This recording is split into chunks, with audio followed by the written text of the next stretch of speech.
Welcome to my channel. இன்றைக்கி நம்ம பலாப்பழம்ல எப்படி பாயாசம் வைக்கலாங்கிறத பார்க்கலாம். இந்த ரெசிபியோட ஆரிஜின்னு பார்த்தோன்னா இது ஒரு கேரளா ஸ்பெஷல். இந்த பாயாசம் பாசிப்பருப்பு போட்டும் வைக்கலாம். ஆனால் இன்றைக்கி தேங்காய் பால் மட்டும் வச்சு தான் செஞ்சுருக்கேன். வீட்டு மரத்தில் 3 பழம் இருந்துச்சு.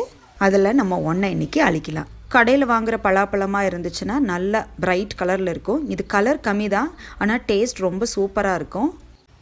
இப்போது பாயாசம் வைக்கிறதுக்கு 15 சொலை எடுத்திருக்கேன். விதையெல்லாம் எடுத்துகிட்டு 15 பழத்துக்கு 7 இல்லை 8 கப்பு பாயாசம் வைக்கலாம். ஒரு குக்கரில் 1/2 கிளாஸ் தண்ணி விட்டு இந்த பழத்தை 3 விசிலுக்கு வேக வச்சுக்கோங்க. நல்லா ஆறுனது ஒரு மிக்சி ஜாரில் ட்ரான்ஸ்ஃபர் பண்ணி இதை நம்ம பேஸ்ட்டை அரைச்சிக்கலாம். அரைச்ச பலாப்பழத்தை ஒரு பவுலில் ட்ரான்ஸ்ஃபர் பண்ணிக்கோங்க. அரைக்கும்போது தண்ணி ஊற்றி அரைக்க வேண்டாம். இந்த கன்சிஸ்டன்சியில் நல்லா திக்காக அரைச்சிக்கோங்க. வீட்டு பழங்கிறதால கலர் லைட்டாக தான் இருக்குது. நெக்ஸ்ட்டு நம்ம எடுத்துருக்கிற சர்க்கரை இல்லை வெல்லத்தை பாகு காய்ச்சி வடித்து எடுத்துக்கலாம். நான் இன்றைக்கி நாட்டு சர்க்கரை யூஸ் பண்ணியிருக்கிறேன், அதனால் கலர் கொஞ்சம் கருப்பாக இருக்கும். 1/2 கப் சர்க்கரை எடுத்து 1/2 கப் தண்ணி ஊற்றி பாகு காய்ச்சி வச்சுருக்கேன். இன்றைக்கி இந்த மாதிரி 1/2 மூடி தேங்காய்க்கு 2 கப் தண்ணி ஊற்றி ஃபஸ்ட்டு பால் செகண்ட் பால் ரெண்டையுமே ஒன்றா கலந்து எடுத்து வச்சுருக்கேன். ஸோ பாலை தண்ணியாட்டம் எடுக்க வேண்டாம், கெட்டியாக எடுத்துக்கோங்க. ஏன்னா இதில் தேங்காய் பால் தான் டேஸ்ட் கொடுக்கும். முந்திரி திராட்சை 2 டேபிள் ஸ்பூன் எடுத்துக்கலாம். முந்திரி அப்படியே போட வேண்டாம், கட் பண்ணி சின்ன பீசஸாக எடுத்துட்டோன்னா குடிக்கும்போது ஒரு வாய்க்கு வரையில் டேஸ்ட்டாக இருக்கும். ஒரு கடாயில் 2 டேபிள் ஸ்பூன் நெய்யை ஆட் பண்ணி முந்திரியை நல்லா பொன்னிறமாக வறுத்து எடுத்துக்கலாம். வறுத்து ஒரு கிண்ணத்தில் தனியாக எடுத்து வச்சுக்கோங்க. அதே பேனில் நம்ம உலர்ந்த திராட்சையும் போட்டு வறுத்து எடுத்து வச்சுக்கலாம். இப்போது ஒரு கடாயில் 2 டேபிள் ஸ்பூன் நெய் ஆட் பண்ணி நம்ம அரைச்சி வச்சுருக்கிற பலாப்பழத்தை இதில் ஆட் பண்ணி நல்லா வணக்கலாம்.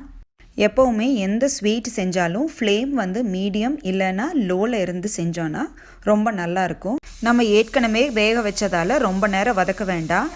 இப்போ நம்ம காய்ச்சி வச்சுருக்கிற சர்க்கரை பாகை ஆட் பண்ணிக்கலாம். ஆட் பண்ணும்போது எப்போவுமே ஒரு கப்பில் அளந்து ஆட் பண்ணிக்கோங்க. அதனால இப்போ நான் உங்களுக்கு 1 கப் மட்டும் ஆட் பண்ணி காமிக்கிறேன். ஏன்னா நாட்டு சக்கரை வெல்லம் இதெல்லாமே இனிப்பு ஏறக்குறைய இருக்கும். இங்கே பத்தலைன்னா கூட கடைசியில் ஆட் பண்ணிக்கலாம். இப்படி பிரித்து ஆட் பண்ணும்போது பிகினர்ஸ்க்கு கன்ஃபியூஷன் இருக்காது. ஏன்னா இனிப்பு பத்தலைன்னா கூட நம்ம கடைசியில் ஆட் பண்ணிக்கலாம்.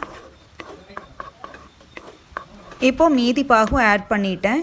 இதுக்கு 1/2 கப் சக்கரை ஃபுல்லாக பிடிச்சிருக்கு. என்னோடய பாயாசம் நாட்டு சக்கரை ஆட் பண்ணங்காட்டி கொஞ்சம் ஸ்வீட்டாக இருந்துச்சு.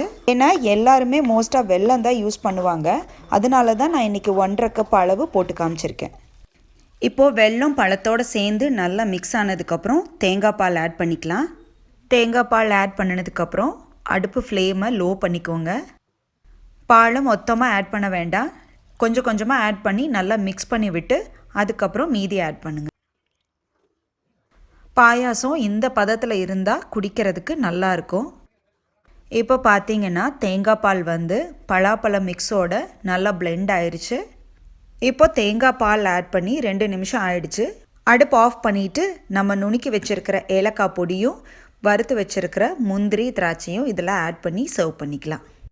நம்ம பலாப்பழ பாயாசம் சூப்பராக ரெடி ஆயிடுச்சுங்க. ஒரு கிண்ணத்தில் ட்ரான்ஸ்ஃபர் பண்ணிக்கலாம்.